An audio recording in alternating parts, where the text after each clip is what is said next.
Fernando, te he dicho que no dices que ya pueden ir a la sala los de SIAC, ¿no ves? No.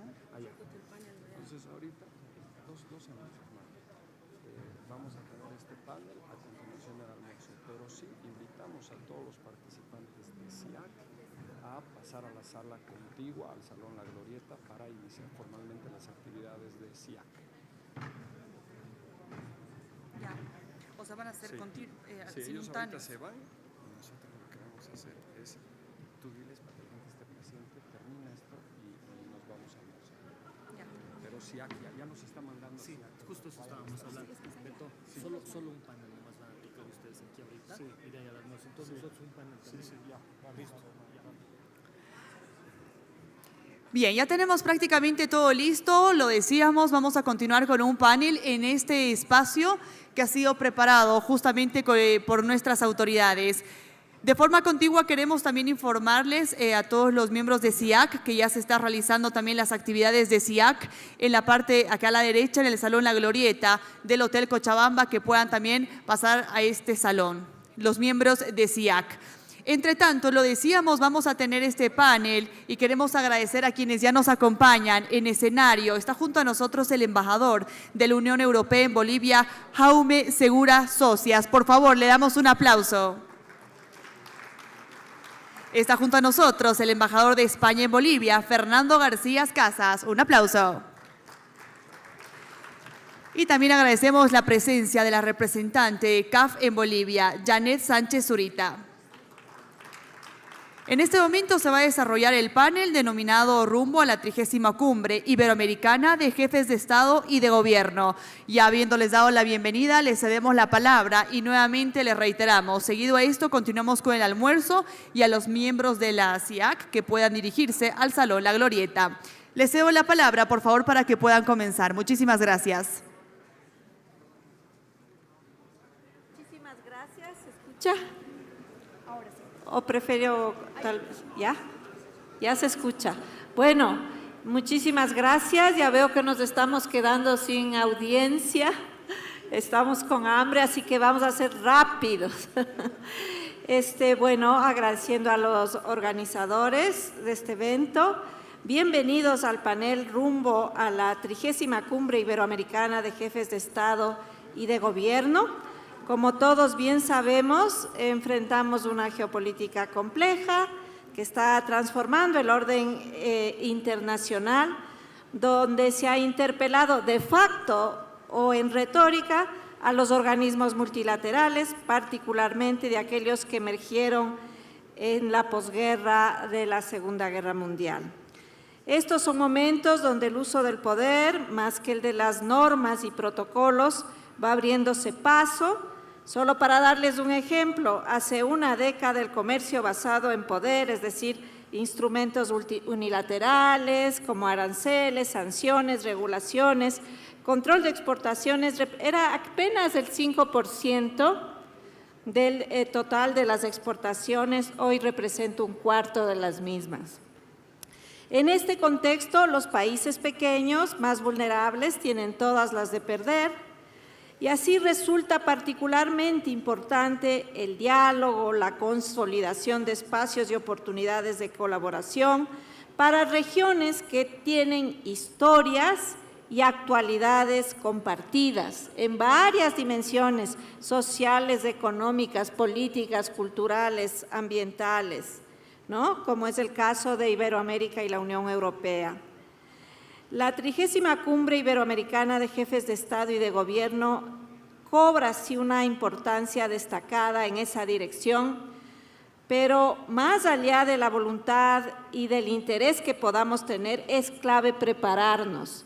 Y es justamente el espacio para prepararnos a esa cumbre que vendrá en noviembre. Aquí se encuentran los actores clave del desarrollo y del gobierno, dispuestos a prepararse e intercambiar propuestas concretas, innovadoras, en términos de inversión, intercambio e integración. En soporte a ello, aquí contamos con dos distinguidos y muy experimentados panelistas. Me acompaña a mi derecha el señor Jaume estoy diciéndolo bien, Segura, embajador y jefe de la delegación de la Unión Europea en Bolivia. Él ha sido jefe de la delegación de la Unión Europea en Honduras, en El Salvador.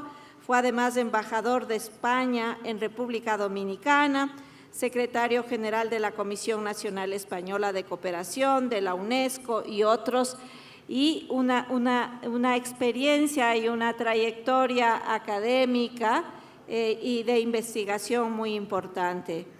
Me acompaña a mi izquierda el señor Fernando García Casas. Él es embajador de España en Bolivia actualmente. Fue embajador en Estonia, secretario de Estado de Cooperación Internacional y para Iberoamérica y el Caribe, y presidente ex oficio de la Agencia Española de Cooperación Internacional para el Desarrollo y embajador de España en Brasil. Ambos, no solamente profesionales de carrera de las relaciones internacionales, con relación a América Latina, mucha experiencia con relación a América Latina y a Iberoamérica, ambos con trayectoria muy intelectual, connotada, ¿no es cierto?, con un currículum impresionante que tengo que cortar un poco en honor al tiempo. En función de la metodología será la siguiente: haremos 2 rondas de preguntas, una pregunta para cada uno y una siguiente ronda. Así que, bueno, vamos a tener pocos minutos, 5 minutos por respuesta, y voy a empezar por el embajador Jaume Segura. Embajador, ¿cómo describirías la relación actual entre la Unión Europea y América Latina y el Caribe? Muchísimas gracias, Janet. Buenas tardes a todos y todas, aunque, como sabe el embajador Fernando García Casas, en España buenas tardes es después de haber comido, así que todavía estaríamos en los buenos días. Es difícil competir con el almuerzo, pero vamos a intentarlo. Muchas gracias a todos los que se han quedado. Bueno, yo definiría la relación Unión Europea y América Latina y el Caribe como una relación estratégica y una relación con muchísimo presente y muchísimo futuro. No hay 2 regiones en el mundo que se parezcan más que América Latina y el Caribe y Europa. Tenemos elementos en común, no solo históricos, culturales, lingüísticos, familiares, académicos, etcétera. La relación es muy, muy estrecha, sino que compartimos 2 temas. Compartimos valores, compartimos el valor por la democracia, por el Estado de Derecho, por los derechos humanos, por el multilateralismo, por un orden internacional regido en reglas. Eso es algo muy importante en estos momentos que estamos viviendo. Pero también, además de valores, compartimos intereses. Intereses económicos, intereses geopolíticos. Yendo a los intereses económicos, la Unión Europea, los países miembros de la Unión Europea son los principales inversores en América Latina y el Caribe, con muchísima diferencia por delante de Estados Unidos o China. Si hablamos de comercio, en la mayoría de países, los Estados miembros, en la mayoría de países de la región de América Latina y el Caribe, los Estados miembros de la Unión Europea son el segundo o el tercer socio comercial. En el caso de Bolivia somos el tercero, solo por detrás de Brasil y China. Por tanto, no solo son los valores y los principios que compartimos, que mencionaba, sino también intereses. Y esos intereses se traducen en unas inversiones y en unas actividades comerciales que van creciendo y que ahora, tal como está el mundo, como tú decías, Janet, son más importantes que nunca. Aquí se ha hablado mucho de la certidumbre para hacer negocios. Los empresarios necesitan certidumbre, por tanto necesitan reglas claras. En este sentido, la relación entre la Unión Europea y América Latina y el Caribe permite tener reglas claras. La Unión Europea tiene una red de acuerdos de asociación que incluyen tratados de libre comercio con la gran mayoría de países de América Latina y el Caribe. Lamentablemente, Bolivia es uno de los pocos que no tiene un acuerdo de asociación bilateral con la Unión Europea, si bien se beneficia del sistema de preferencias generalizadas. Entonces, esa red de acuerdos también permite muchísima certidumbre y reglas claras a los empresarios, que es lo que buscan. Así que yo te diría que una relación estratégica, una asociación por elección, es una asociación que no solo se rige por esos intereses que te había dicho, sino que al ser tan cercanos elegimos ser socios. Y también en ese sentido se traduce en un en un diálogo birregional único. Hay cumbres de Unión Europea y América Latina y Caribe cada 2 años, tanto el embajador Fernando García Casas como yo mismo hemos tenido la suerte de participar en muchas, y también, por supuesto, las conferencias iberoamericanas, que eso es más de España y Portugal, pero por supuesto forma parte de esa asociación estratégica entre la Unión Europea y América Latina y el Caribe. Muy bien, muchas gracias, Jaume. Ahora pasamos al embajador Fernando.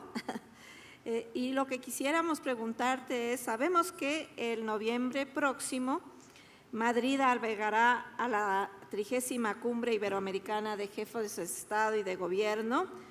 En el contexto actual de altísima incertidumbre geopolítica global, ¿crees que este espacio apoyará a los países iberoamericanos a bajar al menos el impacto de los riesgos que existen o que se presentan por este contexto, y pensar en una estrategia tal vez más compartida, pragmática, para los intereses de los países de esta región? Buenas tardes, gracias Janet, buenas tardes Jaume, gracias señoras y señores por su paciencia y acompañarnos después de un día lleno de contenidos y de mensajes. Fíjense, estamos en Cochabamba, me salgo con permiso Janet, que es amiga y vecina, un momento del guión, pero un dato. Bolivia viene a recibir entre 1.000 y 2.000 millones de dólares en transferencias, en remesas cada año, sea billetera electrónica, sea transferencias, bueno. Entonces, de ese entre 1.000 y 2.000 millones de dólares que sirven para es consumo privado, las heladeras, un auto, reformar una vivienda, pagar unos estudios, el 50,8%, y son datos del Banco Central de Bolivia, viene de la comunidad boliviana en España. La siguiente es el 15,4% de Estados Unidos, seguido de las comunidades bolivianas en Brasil, Chile y Argentina. Y la mayor parte de esa comunidad boliviana en España es de Cochabamba, es Cochala. De manera que un poco vamos con ese homenaje. Pero fíjense, estamos en un mundo, según me preguntaba Janet, donde las reglas hemos pasado de una inseguridad, de una seguridad más o menos colectiva a una inseguridad generalizada, donde resulta que ahora temas como la libertad de navegación o el funcionamiento de las organizaciones internacionales, que era algo que al menos las personas de mi generación habíamos crecido con ello y en un mundo basado en reglas, está sometido a una severa presión. Esto lo vemos en las noticias internacionales, sabemos de qué regiones del mundo estamos hablando, pero fíjense también, el jueves pasado el Comité de Ayuda al Desarrollo de la Organización para la Cooperación y Desarrollo Económico de la OCDE publica las cifras de ayuda al desarrollo. 2025 supuso un 23,4 menos, hasta un total de 174.300 millones de dólares en disminución de la ayuda al desarrollo. Y han disminuido las grandes potencias, las 5 mayores potencias, de modo que ahora Alemania sería la primera, pero Estados Unidos, Alemania, Francia, Japón y Reino Unido han disminuido esa proporción. Y eso, que en una región del mundo que es país de renta media, que sabemos que tenemos bolsas de pobreza, de desigualdad, cosas que seguir acometiendo, pues supone en muchos lados, se abandona algunos países, prácticamente de África subsahariana, despidos masivos y a veces, cuando no hay otra ayuda que la ayuda oficial al desarrollo, hay sectores que padecen.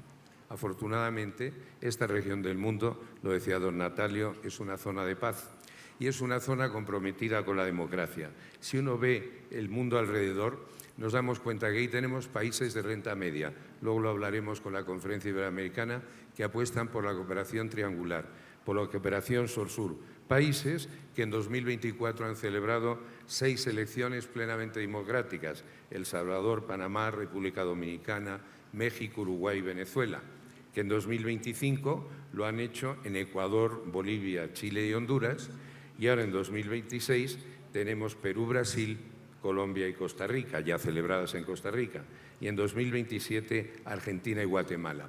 De alguna manera, cuando hablamos, fíjense que aquí se habla de innovación, investigación, inversión, si añadimos la otra I, la cuarta I, Iberoamérica, que es cuando nos unimos Latinoamérica y los países que hablamos castellano y portugués de Iberoamérica y somos iberoamericanos bajo el mismo cielo, creo que podemos aportar.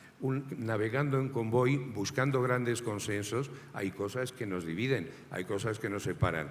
Habrá algunos temas en los que no estemos de acuerdo, pero creo que la magia y el hecho de que estén ustedes todos aquí es crear prosperidad y buscar grandes consensos.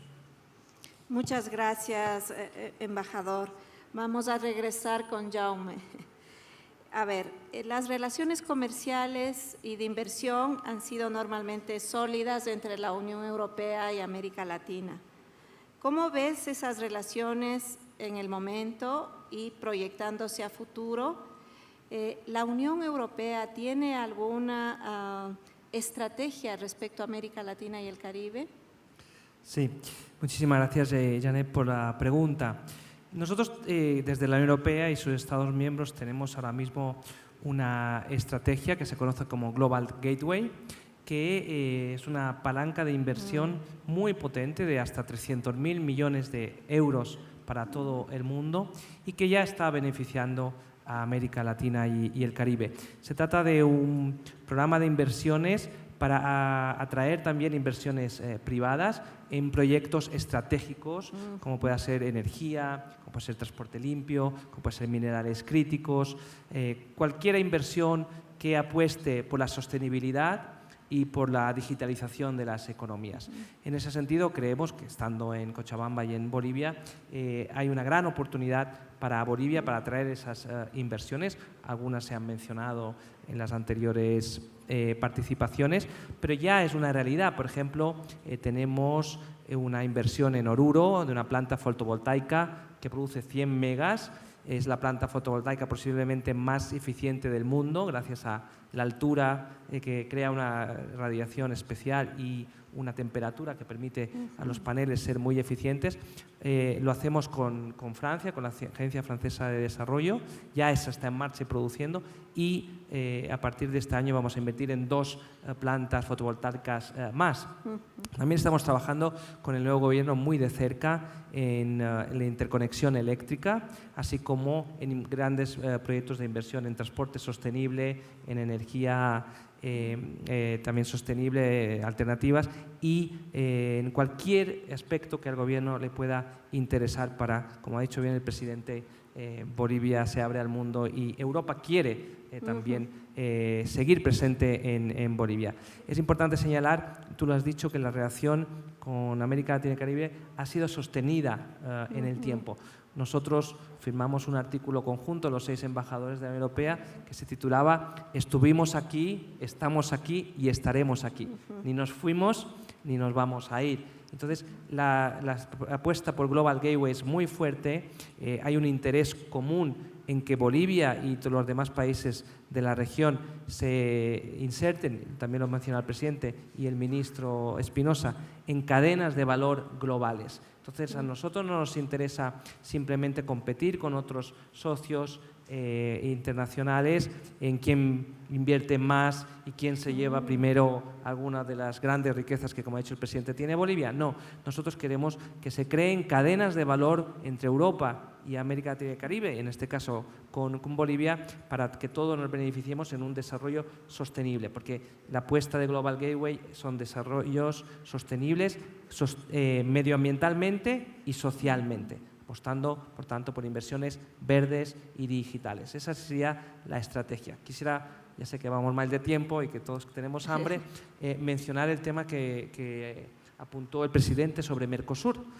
Bolivia tiene una gran oportunidad al ser ahora Estado de pleno derecho en Mercosur, y la Unión Europea acaba de firmar, después de 20 años de negociaciones, un acuerdo de asociación con el Mercosur, que puede ser muy ventajoso para todos y que va a crear la zona de libre comercio mayor del mundo, con aproximadamente 1.000 millones de consumidores potenciales. Bolivia todavía no está en ese acuerdo, porque cuando se estaba negociando Bolivia no era parte del Mercosur, pero Bolivia tiene una gran oportunidad de insertarse en el mercado de Mercosur, y también tiene la doble posibilidad de insertarse en el acuerdo con la Comunidad Andina de Naciones. Tiene una doble oportunidad, tendrá que elegir posiblemente Bolivia, que estratégicamente que le conviene más, y eso es un enorme potencial para Bolivia de acceder a todo el mercado de Mercosur, más todo el mercado europeo, y indirectamente todos los mercados donde la Unión Europea también tiene acuerdos de asociación y comerciales, que es prácticamente la mayoría del mundo. Bueno, muchísimas gracias, embajador. Súper importante lo que ha mencionado respecto a la densificación de las cadenas de valor y del tejido económico entre regiones que tradicionalmente han tenido una historia de relaciones, ¿no? Más en estos momentos de mucha incertidumbre, tenemos que mejorar esa capacidad de ser resilientes que nos da contar con los conocidos, con los que nos hemos y sabemos relacionarnos. Vamos a pasar al embajador Fernando y, bueno, en base a los temas en los que se ha venido trabajando, ¿no?, respecto a las cumbres de iberoamericanas, ¿tiene esta cumbre en particular, según tú, oportunidades para potenciar colaboraciones que deben ser concretas y pragmáticas, no ideológicas, como ha dicho el presidente Paz, ¿no?, entre los países iberoamericanos, y puede ser particularmente útil para países más pequeños en mayor situación de vulnerabilidad como Bolivia? Yo creo que sí, Janet, seguro que sí. Bueno, saben ustedes que las cumbres iberoamericanas nacen en 1991 en Guadalajara, México, en un momento en que todos nuestros países, la inmensa mayoría, había transitado de la dictadura a la democracia, de la autarquía a la apertura económica y, en muchos casos, del centralismo a la descentralización. Yo he estado en 13 cumbres iberoamericanas y me jacto decir que hay muchos compañeros míos diplomáticos que trabajan mucho con América Latina, pero que quizás solo yo he tenido 3 jefes latinoamericanos. Jorge Alberto Lozoya, ilustre mexicano, Enrique Iglesias, uruguayo, mi mentor para todo lo que es América Latina, y Rebeca Greenspan, costarricense, y ahora candidata a Secretaria General de Naciones Unidas. Eso da una mirada y una riqueza sobre este proyecto.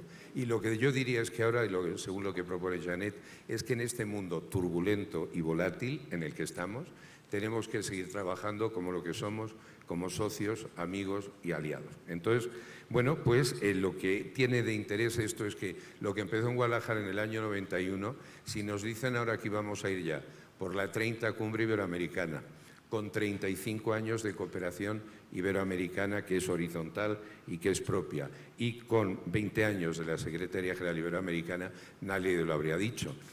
Permítanme recordarles que ha habido que aplazar la Cumbre de las Américas este año por falta de consensos. Es decir, el que esto se mantenga y que se haga primero anual y ahora bienal es muy importante. Y hay 5 instituciones, la Secretaría General Iberoamericana, la CONGIG de Justicia, la OIJ Juventud, la OISS y la OEI. Hemos tenido aquí el secretario general de la OEI esta semana pasada, que ha firmado un nuevo convenio en el gobierno boliviano. Pero solo les digo una cosa, si nos fijamos en el convenio iberoamericano de seguridad social, un español que se quiera jubilar en Colombia, un ecuatoriano que se jubile en España, puede llevar la portabilidad de sus pensiones y recibirlas en el país donde decida jubilarse. Esto es único en el ámbito internacional y eso es próximo a la ciudadanía. Y entonces, bueno, con esta cumbre que viene ahora, que viene camino de Madrid, la 30, pues le diré cómo estamos. Hay 26 reuniones previstas, de las que ya se han celebrado las de turismo, medio ambiente, altas autoridades indígenas en Santa Marta, Colombia, hace 15 días, y la preparatoria del Foro Parlamentario Iberoamericano. Esas reuniones lo que van a hacer es tratar de toda la cooperación iberoamericana, 21 proyectos, 4 iniciativas, 5 proyectos adscritos. No se suele saber que hay un proyecto brasileño de bancos de leche humana, ciencia y tecnología para el desarrollo, 10.700 investigadores en 2.400 grupos de investigación. A veces lo que tenemos que hacer es comunicarlo mejor. La única organización mundial paritaria, el Fondo Indígena de Gobiernos y Pueblos Originarios. Y bueno, pues ahora que vamos camino de Madrid, le diré, ya hemos aprobado 3 comunicados. Uno sobre la situación en Haití, otro sobre métricas del desarrollo, la cuestión de los países de renta media, y otro que el próximo o próxima secretario general de Naciones Unidas sea un latino o latinoamericana, porque desde Javier Pérez de Cuéllar no tenemos uno. Y luego, pues, ¿qué se espera en lo que bien decía Janet? ¿Qué es lo que buscamos que le llegue a la gente? Que es una palabra muy mexicana, ¿cuáles son los entregables? Bueno, pues los entregables bajo el título Iberoamérica, junto construimos nuestra comunidad, la proyectamos hacia el futuro y hacia el mundo, todo llegará a la cumbre el 4 y 5 de noviembre en Madrid. ¿Qué vamos a tener ahí? Si todo va bien y las negociaciones en curso avanzan. Una estrategia iberoamericana de turismo sostenible, como turismo que es respetuoso con el medio ambiente, pero por hablar de Bolivia, decía Janet, 974.000 turistas en Bolivia el año pasado. ¿Se imaginan cuántos millones? No es difícil llegar a 3 o 4 millones con las adecuadas políticas. Una iniciativa de inteligencia artificial, haremos el primer foro digital iberoamericano. Homologación de títulos, no se sabe que solo el 1,1% de nuestros estudiantes universitarios tienen movilidad académica. Hay que avanzar en el Erasmus iberoamericano, en homologación de títulos, estudios de doctorado, que nuestros estudiantes se muevan. Y una cosa muy importante, la red iberoamericana, importante para Bolivia, de protección civil, emergencia y respuesta a desastres naturales. La región se ha vuelto más cálida, más seca, más inflamables, y cuando no tenemos inundaciones, tenemos huracanes o tenemos terremotos o tenemos sequía. Esa red iberoamericana nos va a poder, espero yo, recurrir al país que se haya afectado en tiempo real. Y por último, para no cansarles, un sistema de cuidados. Países, no por qué hablar de España y Portugal, sin duda, pero Cuba, Argentina, Uruguay tienen ya tasas de envejecimiento europeas. No tenemos un sistema de cuidados para que las cuidadoras tengan derechos laborales y para que nuestros ancianos sean atendidos con unos estándares de profesionalidad y calidad. Entregables, esperamos que también con AICO, que esté en las cámaras de comercio, en el foro empresarial acompañando la cumbre. Muchas gracias, embajador. Gracias a nuestros excelentes panelistas. Conclusión, hay que fortalecer el capital institucional, regional y multilateral con el que contamos, tanto los latinoamericanos y caribeños, como los iberoamericanos, como Unión Europea, América Latina. Y eso se expresa en cosas concretas, como han expresado los embajadores, que afectan la vida cotidiana de la gente. Y eso creemos que es lo más importante y de valor en esta construcción, a veces bastante abstracta, de grandes cumbres, llegar a los ciudadanos de manera positiva y aportar a la prosperidad en un mundo que no está fácil y que debemos, como he dicho anteriormente, apelar a esos espacios nuestros, conocidos y que van a bajar, ¿no es cierto?, ese riesgo a la incertidumbre y ser mucho más resilientes. Muchísimas gracias a todos y gracias por su paciencia en este momento de hambre. Un fuerte aplauso para ellos. Muchísimas gracias a la participación de nuestros panelistas. De esa forma y con este aplauso los despedimos y damos por concluida la primera jornada de este foro empresarial iberoamericano e invitamos a todos los presentes a compartir un almuerzo en los jardines del hotel. Muchas gracias por acompañarnos, que tengan muy buenas tardes. Permiso.